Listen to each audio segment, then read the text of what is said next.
Yes, you can absolutely leverage ChatGPT to get you those answers. Everything that's in here, everything that I'm describing, you can always start foundationally with saying, hey, here's what I'm looking to do.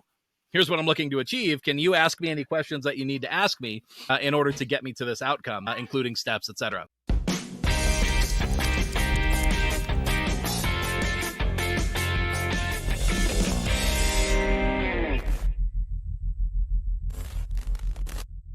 Welcome back to another episode of Real Estate Growth Hackers. I am Zach Hammer, and with me I have Charlie Madison, my co-host, the man, the myth, the legend, the incredibly well-groomed with his recent haircut. How are we doing today, Charlie? Zach. I do feel so fresh and so clean. Yeah, there we go. Nice to be here. That's right. On today's episode, we are going to be talking about what I call some Power ChatGPT principles. So what am I talking about? Well, large language models have been out for a while. One of the most powerful ones that people, maybe not the most powerful, one of the most leveraged is ChatGPT. That's the one that people are most familiar with. And I've been using this tool for a long time now. I've been using it pretty much since it came out. I've been using large language models since before ChatGPT came out. And I've sort of learned some of the key things that allow me to consistently get the results that I want, whether it's high quality outputs, whether it's consistent outputs. Really and simply, the way that I define it is these are some of the core principles I've used or discovered that allow me to make the result happen that I want to have happen, right? They have me end up with, I am happy with what the AI is giving me back, and for a number of reasons. So that's what we're talking about, a little bit about why it's important, hopefully save you some time, effort, get you to a successful result with AI quicker. That's the key idea. Any thoughts, any feedback as we go into the actual principles themselves? You know, once again, whenever I have a question about prompts and how to use this, I go to you because you've got your like magic prompt book. Right. Feel like it's held more secretly than Epstein's black book. I haven't gotten my hands on it yet, and probably more powerful. So there you go. I am excited to see the inner workings of your ChatGPT black book. That sounds good. Well, cool. So let's dive into it. So first and foremost, before I actually get into the principles, just note this is part of the power of ChatGPT and large language models in general. A lot of this stuff is fairly simple.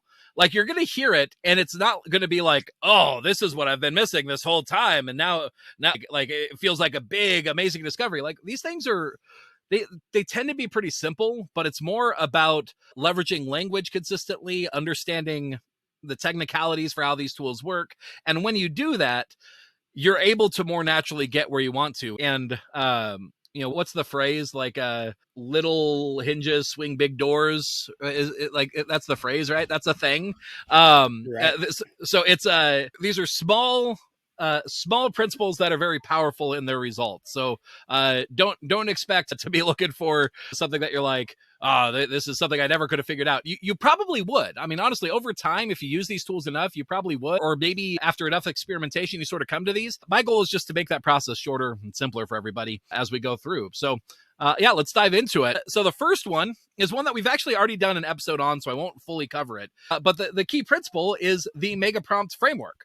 And so the Mega Prompt Framework is my collection of ideas on prompt engineering and making sure of how to structure a prompt itself. Now, honestly, I've been recently rewatching Parks and Recreation with my wife. Have you watched that show, Charlie? I've seen parts of it. I have not gotten into it the way that I did The Office. So if in terms of a show, I highly recommend, if you have it, like the first season, I feel like takes a bit of effort to get past. It doesn't hit as well as later seasons, but once you pass the first season, I feel like that's where it really like hits its stride. Ron as a character is probably one of my favorite characters in TV history. So yeah, definitely check it out. I think you'd like it. You and I actually probably have a mutual connection that might remind you of Ron. If Wonderful. You might even know who I'm talking about once you make the connection. Anyway, the reason why I bring it up, though, it is relevant to the mega prompt. In the show, in a later season 3 or 4, there's a character. I think his name is Chris Traeger. It's Rob Lowe is who plays the character. He's like an auditor from the state of Indiana coming in to help make sure and get the city of Pawnee back on track.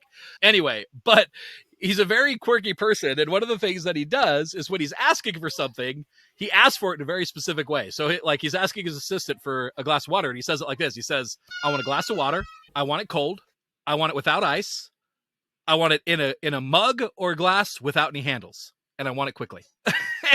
And so he asked for things like this, and I'm like, man, that is almost a perfect example of like how you leverage these things with AI well is just by being very clear, very detailed, very explicit on what you want and how. And that's really what the mega prompts framework is designed to do, is it teaches you how to be explicit in the ways that matter using some of these, prompt engineering principles. So for anybody who hasn't seen that episode, the basic idea, I mean, check out the episode for the full context, but the things that you're going to do in that mega prompt framework, you're going to ask ChatGPT to simulate a persona. So I'm going to act as if I'm this person, like an expert Facebook copywriter, a master real estate agent. I'm going to act like a professional therapist, right? Whatever you need from ChatGPT at the time you ask it to act like that. You're going to tell it the task that you like it to do, the thing that you want to have happen. You want to tell it the goal, what a successful outcome looks like as a result of that task. You're going to tell it steps to achieve that task. And the reason why you do that is when you get ChatGPT thinking step by step, you tend to get better results. So you lay out the steps. First, I want you to analyze this document. Then I want you to give me a summary. Then I want you to take that summary and turn it into the actual thing that I want from you, right? Those kinds of steps can actually give you a much better result.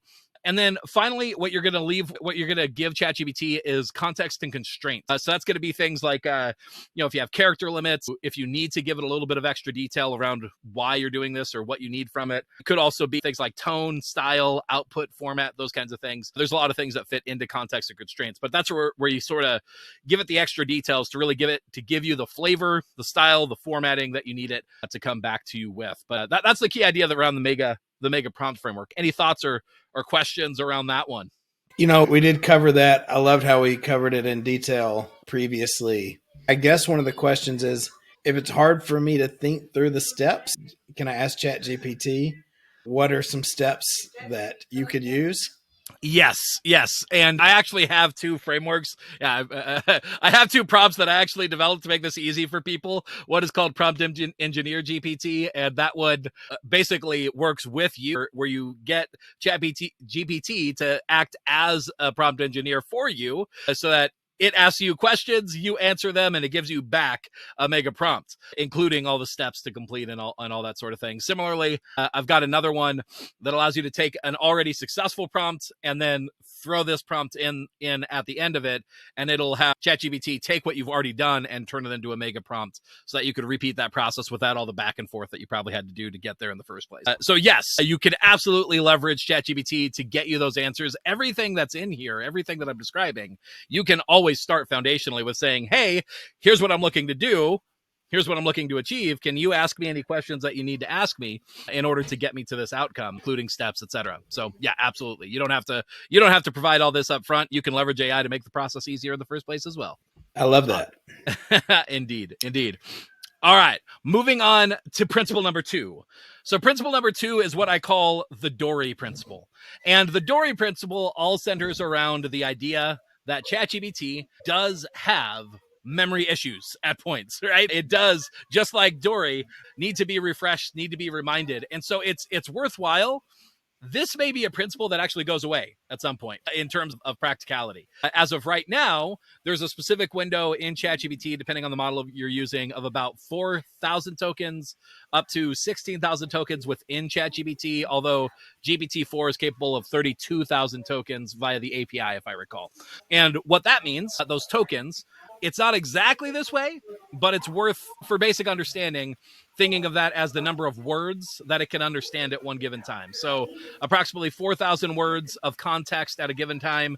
That's going to include both any messages that you've sent it, as well as what you're asking it to do, as well as what it's trying to write and complete and continue further for you. So if you've got a really long chain, it may not remember the context of what you started with, and it's only going to be operating off of whatever is within that window of how it's operating, that 4,000 words, that 16,000 words, depending on which model you're using. And this has impacts in terms of, is it, keeping the context in mind of what you're working on, what you're looking for, that sort of thing. And it's worthwhile to be aware of that. A couple of ways that you can mitigate this and just work with this principle. Recently, ChatGPT or OpenAI introduced the ability to include context as well as instructions that you could set via custom instructions via the settings. When you leverage those, that context, those custom instructions stay with you through every message, so that you at least guarantee that some minimum level of continuation stays present no matter how long your message chain gets. So that's one way to do it. The other way to do it is that if you need to remind ChatGPT of something that you're doing or that you've worked on, you could always get a summary, copy and paste information, and say, hey, as a quick reminder, here's what we're working on. Now here's what I need you to do.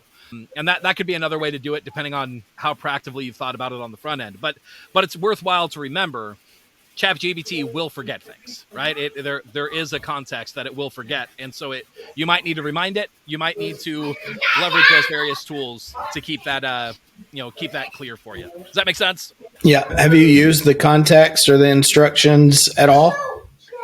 I have. I find there's character limits on those. I think 1,500 characters for each of them. And so that's useful. I often have to leverage AI in order to shorten the kind of context that I'd want to include to fit into 1,500 characters. But I do find that they're useful. You could take like a mega prompts framework and throw that in as your instructions and possibly include context about who you are, what you're looking for, who you're trying to reach, your target market, doing a shortened customer empathy map, those kinds of things into the context. And then that can make your results really clear, really quick. I feel like this is one of those things where there's a little bit of an art to it and a little bit less of a science. I haven't fully decided where I have found those custom instructions to be most useful or where I found them to possibly get in the way. Because sometimes you want ChatGPT to like sort of modify with you sometimes, right? Sometimes you want it to sort of learn from what you've most recently been doing rather than keep going back to what you started with. And so there can be times where you actually don't want the custom instruction, but for the most part, to keep the process simple, if you can keep one idea at a time and flow through a thread in that way, then those custom instructions are going to help you a ton. I would recommend, if you have ideas for what you want to throw in the custom instructions, you probably want to take your ideas, write them down, send them through ChatGPT first, and ask it to shorten them and make them as concise as possible. Otherwise, you might struggle to get the detail that you'd need into those custom instructions for them to be adequately helpful, but just because of those character limits. But yes, so custom instructions can be helpful. I think they're part of an overall mix of your strategy in dealing with the Dory principle for sure. So going into the next one, we've got what I call the interrupt principle. And I think this is one of those things, I don't know if other people do this. I know I do it a ton.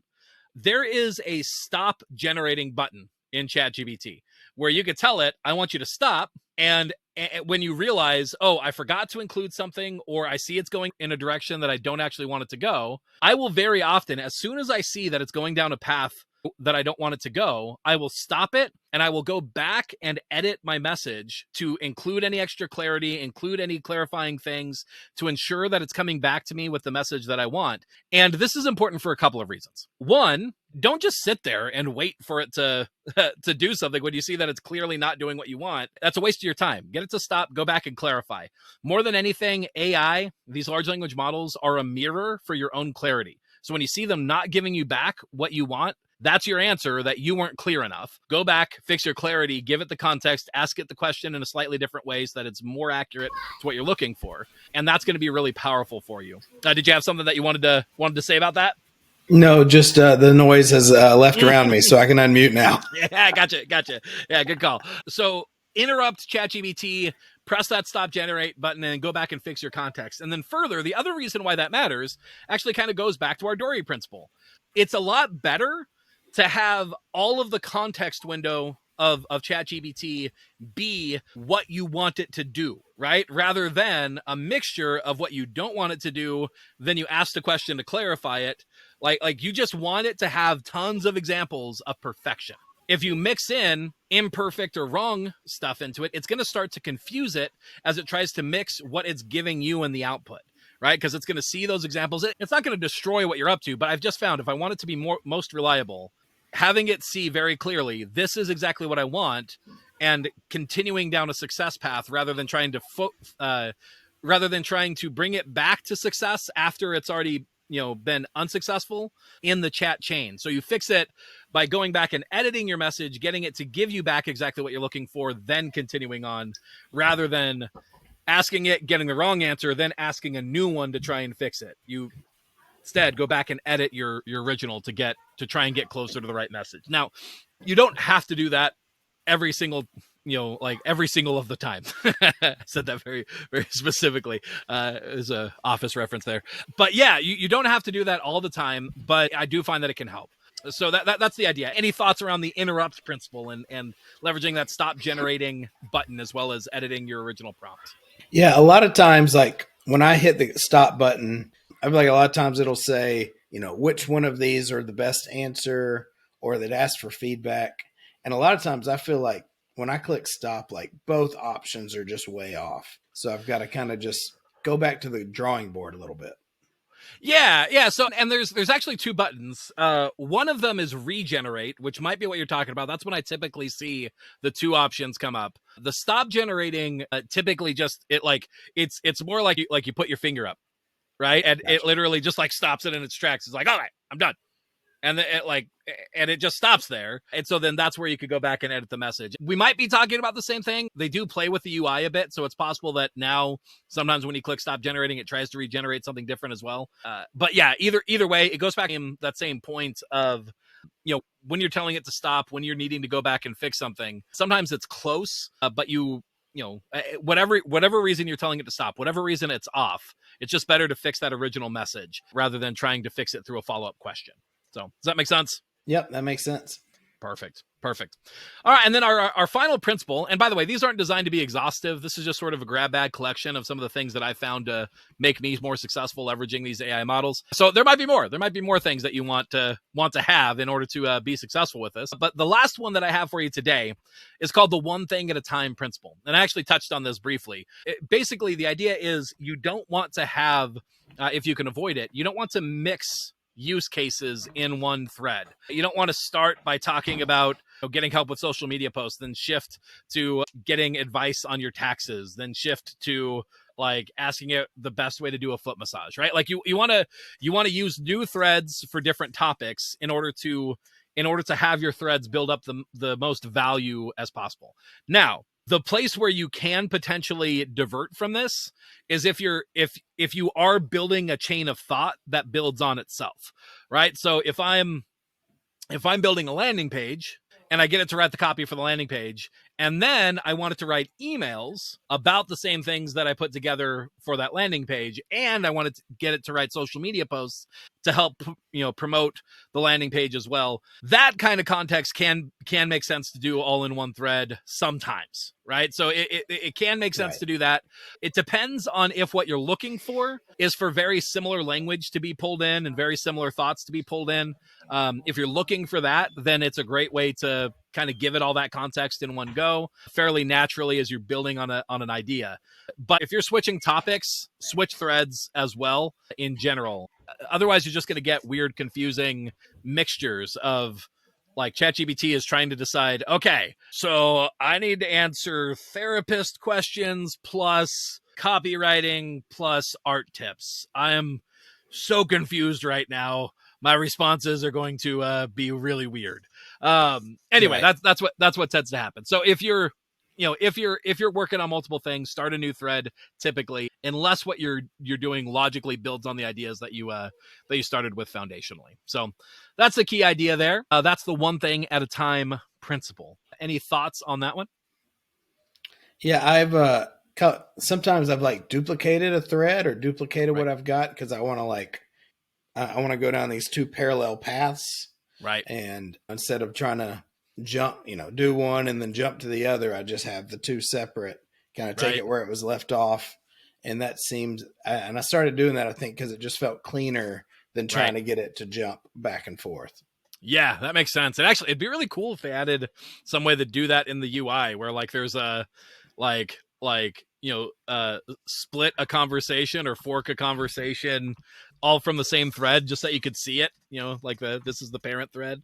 Anyway, I'd like that. That'd be Right. cool. But yeah, that makes sense, and it's definitely the same basic idea, right? Where sometimes you want it to have like as a for instance what I was just describing of like building a landing page and then social media posts and emails. Well, you might find in the same way that like it's better if you write the social media posts, the emails, the video template, the all these other assets that you might do. You might find that works best when the most recent context is the landing page for each of them. And so that's where you might like do what you just described of you're starting maybe 4 different conversations, but all of them start with the landing page. So that's the most recent context for how it's generating the other things. So yeah, strategically that definitely makes sense. And it fits Yeah. within for sure within the frame of what I'm talking about with that one thing at a time. Really, these are definitely more principles and guidelines and less rules. They're the kinds of things that sometimes it can make sense to break them when you know why and how. The key reason why Right. I leverage these as principles is because they really focus on understanding the technology itself and how it works, right? Understanding the memory window, understanding that when ChatGPT is giving you an answer, part of what determines what answer comes is the context that you're giving it. So understanding if that context helps you, then great. Keep it as part of your conversation. If that context hurts you getting the result that you want, that's when you need to start a new thread, or that's when you need to leverage the strategy separately. So but as a general idea, that's the concept there. So those principles again are 4 main principles for our Power ChatGPT principles. We got leverage mega prompts. That's that really fleshed out concept. Thank Chris Traeger from Parks and Recreation. I want a glass of water. I want it cold. I want it without ice in it. I want it quickly.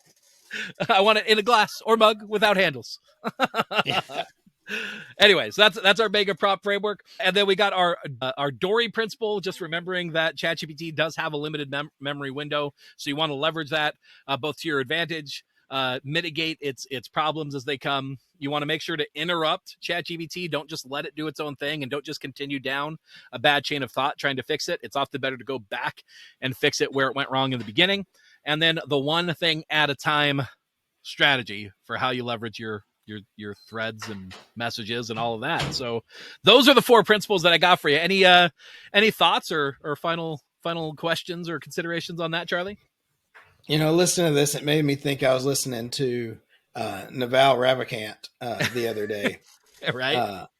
And he was talking about knowledge workers and just the exponential leverage of it. And he said, in a knowledge, why is this important? He said, when it comes to knowledge and the exponential nature of it, if you've got 2 people, one is right 80% of the time, Right. the other is right 99% of the time. In the exponential world we're in, this person is going to get paid tens of thousands of dollars more. Is going to be so much like the compounding interest. So just viewing this as really a superpower, right, to get right, and like even just a little bit better will compound on itself in these stages.